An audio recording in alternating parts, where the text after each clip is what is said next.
Something remarkable is happening in Afghanistan. The world watched in disbelief as the Taliban swept back into power in 2021, expecting a return to the dark days of the 1990s. But the story unfolding is far more complex. The Taliban, once known for destruction, are now building on a scale that shocks observers. Canals, dams, even entire new cities are rising from the dust. This is not the narrative anyone expected. The Taliban are leveraging Afghanistan's natural resources and forging new alliances, especially in the east. While the world debates their legitimacy, they're laying foundations and pouring concrete. This is a group attempting a monumental pivot, from fighting a war to building a nation. The implications are enormous, not just for Afghanistan but for the entire region. Their plans are audacious. A massive canal to turn desert green, a new capital city, revived energy pipelines. These are nation-defining projects, signaling a vision of economic self-sufficiency. The world is being forced to reconsider everything it thought it knew about the Taliban. On the ground, the sounds of construction are replacing the sounds of conflict. This essay will explore these shocking developments. We'll look at the projects, the players, and the high-stakes geopolitical game being played. The Taliban are building, and the world has no choice but to pay attention. Can a group with such a brutal past truly build a prosperous future? Is this a genuine change or just strategic rebranding? The West remains skeptical, but the reality on the ground is shifting. Afghanistan is transforming before our eyes. The world must watch closely. In northern Afghanistan, the Kosh Tepa Canal is underway, a man-made river stretching 285 kilometers.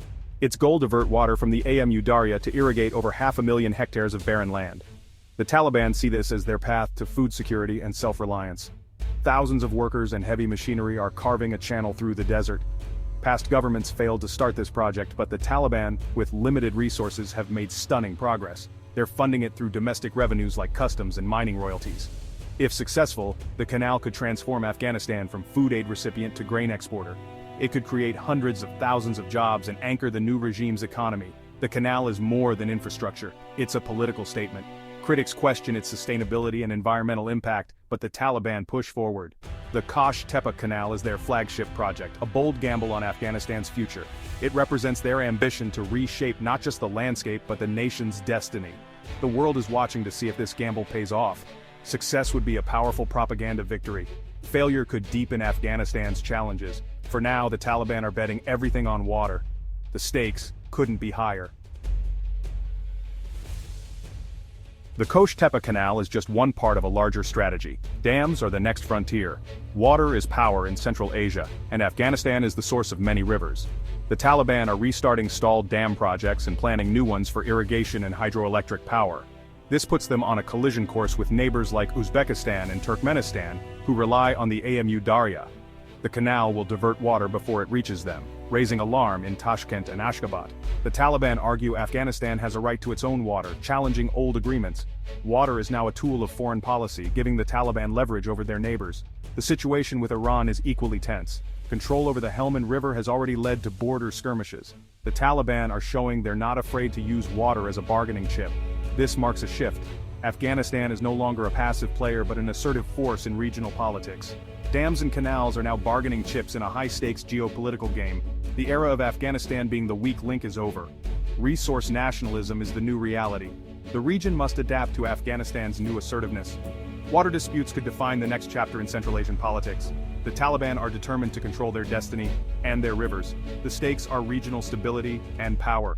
The world is watching these waters closely. Afghanistan's rivers have never mattered more. The Taliban's ambition extends to urban development with the Kabul New City project. This is not just an expansion, it's the creation of an entirely new capital for up to 2 million people. Planned for a plateau north of Kabul, it's envisioned as a modern metropolis with residential, commercial, and government zones. The old Kabul is overcrowded and crumbling. The new city offers a fresh start. The project stalled under previous governments, but the Taliban have revived it, seeking to leave a permanent mark. Financing is the biggest hurdle, with costs in the tens of billions. The Taliban are courting foreign investment, especially from China and the Gulf. Success depends on attracting this capital and overcoming security and logistical challenges.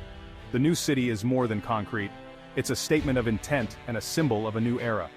If realized, it would stand in stark contrast to Afghanistan's war-torn image. The Taliban are thinking about legacy, not just governance. The world is watching to see if this vision becomes reality. Kabul New City could redefine Afghanistan's future. or it could remain a dream in the dust. As the West withdraws, China steps in.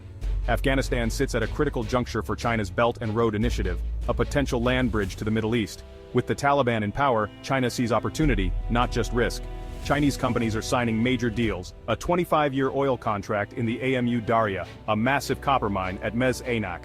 In exchange for mineral access, China provides the Taliban with revenue and a degree of legitimacy. For China, a stable Afghanistan means security on its western flank and access to vital resources.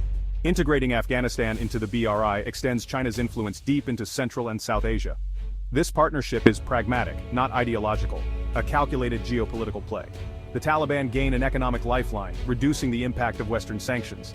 Afghanistan's foreign policy is shifting eastward, challenging U.S. influence. A new axis of power is emerging in Central Asia. The West watches from the sidelines, uncertain how to respond. The Taliban's embrace of China is reshaping the region's future. The TAPI pipeline, Turkmenistan, Afghanistan, Pakistan, India, was once a pipe dream. Designed to carry natural gas across Afghanistan, it could bring billions in transit fees and foster regional cooperation. War kept it on the drawing board for decades. Now, the Taliban claim they can provide the security needed to make it real. They've made TAPI a top priority, holding talks with all stakeholders and clearing land for construction.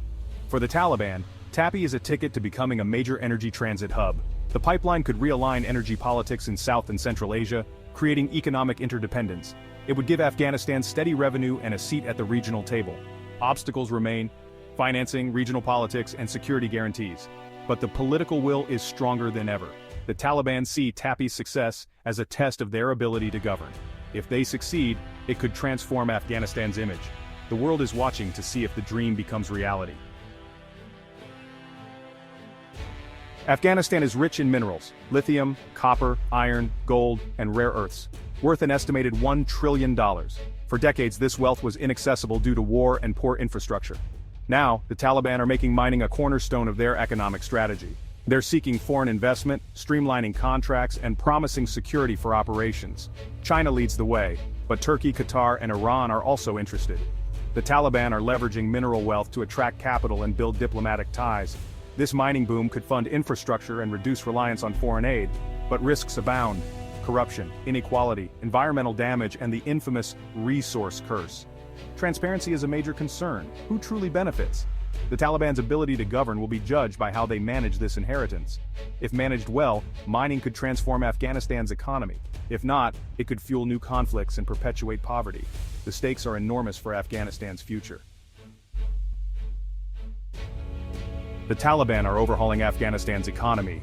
They've launched anti-corruption campaigns and centralized customs, boosting state revenues. This fiscal discipline has helped fund national projects like the Kosh Tepa Canal. They're supporting domestic production and small businesses, aiming for a resilient, internally driven economy. Improved security has revived local markets and reconnected the country. The Taliban have cracked down on opium, offering alternatives through new projects, though the transition is painful. Their model is top-down, prioritizing state revenue over individual freedoms, especially for women. Afghanistan is moving from aid and illicit trade to state-directed development. This economic overhaul is filled with contradictions, but it's reshaping the nation. The world is witnessing Taliban 2.0, builders, not just warlords. Afghanistan stands at a crossroads. The Taliban, once insurgents, are now the nation's biggest builders. Their projects, canals, cities, pipelines, mining, signal a long-term vision. They aim to transform Afghanistan into a self-sufficient, regionally integrated nation. But this transformation is fraught with peril and contradiction. Brutal social policies, especially against women, remain a barrier to true progress. Reliance on China creates new vulnerabilities, and the risk of the resource curse looms. The world must grapple with a new reality. The Taliban's development drive is changing facts on the ground. Isolation hasn't stopped construction. It's pushed Afghanistan deeper into China's orbit. Is engagement a better strategy than isolation? The true test will be the society the Taliban create, not just the infrastructure they build. Can they build a nation that is inclusive and just? The world is watching, and Afghanistan's future hangs in the balance.